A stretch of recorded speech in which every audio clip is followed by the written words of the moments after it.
মানিকগঞ্জ প্রতিনিধি দেওয়ান আবুল বাশারের প্রতিবেদনে দেখুন বিস্তারিত। ভারতীয় গুপ্তচর, তথাকথিত উগ্রবাদী ও সন্ত্রাসী সংগঠন ইসকন নিষিদ্ধ এবং আইনজীবী সাইফুল ইসলাম হত্যাকাণ্ডের বিচারের দাবিতে বিক্ষোভ মিছিল ও প্রতিবাদ সভা করেছে সর্বস্তরের তৌহিদি জনতা। বৃহস্পতিবার বিকেলে মানিকগঞ্জ সদর হাসপাতাল প্রাঙ্গণ থেকে একটি মিছিল বের করে সর্বস্তরের তৌহিদি জনতার ব্যানারে মিছিলটি শহরের বিভিন্ন সড়ক প্রদর্শন করে শহীদ রফিক সড়কে সমবেত করে। তাদের পিছনে কোন স্বৈরাচারী হাত রয়েছে, অতএব বাংলার জমিনে আমাদের পালিয়ে যাওয়া কোন স্বৈরাচারী শাসনদেরকে দ্বিতীয়বার বাস্তবায়ন করা যাবে না। ইতিহাসে একটি ন্যাক্কারজনক ঘটনা ঘটেছে। আদালত প্রাঙ্গণে একজন আইনজীবীকে হত্যা করা হয়েছে।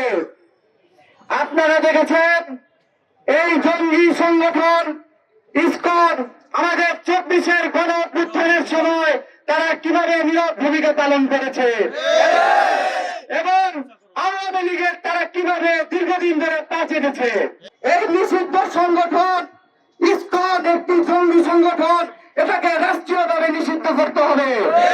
আপনারা দেখেছেন গতকালকে ভারত একটা বিবৃতি দিয়েছে এবং তারা বলেছে যে দ্রুত চিন্ময় কুমারকে কি করতে হবে, মুক্ত করতে হবে। আমরা বলতে চাই এটা বাংলাদেশের সাথে এক ধরনের রাষ্ট্রীয় কাজে হস্তক্ষেপের সামিল। একটি স্বাধীন সার্বভৌম রাষ্ট্রের উপরে সরাসরি হস্তক্ষেপ এবং ভারতের এক দুঃসাহসকে আমরা কোনোভাবেই এই বাঙালি মুসলমানরা কোনোদিনও মেনে নেবে না।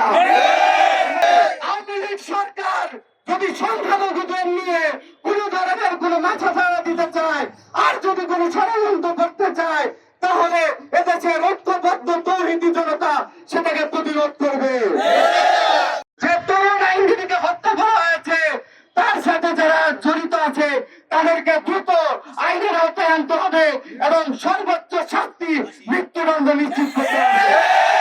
অ্যাডভোকেট আলিফকে নির্মমভাবে হত্যা করা হয়েছে, শহীদ করা হয়েছে, এটা কোনোভাবেই মেনে নেওয়া যায় না। আমাদের মূলত হিন্দুদের বিরুদ্ধে কোনো কথা নাই, আমাদের মূল কথা হচ্ছে রাষ্ট্রদ্রোহী, সন্ত্রাসী এবং উগ্রবাদীদের সংগঠন ইসকন এটাকে নিষিদ্ধ ঘোষণা করতে বাংলাদেশে ইসকন থাকতে পারবে না। এর পিছনে শুধু আসলে ইসকন হলো সাইনবোর্ড, কিন্তু এর আড়ালে আমাদের সেই চিরশত্রুরা পিছন দিক থেকে এদেরকে সহযোগিতা করছে এবং এদেরকে উস্কিয়ে দিয়ে বাংলাদেশকে নৈরাজ্য এবং বাংলাদেশের মানুষকে শান্তি এবং সুশৃঙ্খল এই যে অবস্থা বর্তমানে ছিল সেটাকে বিচ্যুত করার জন্য, নষ্ট করার জন্য তারা পায়তারা করে যাচ্ছে।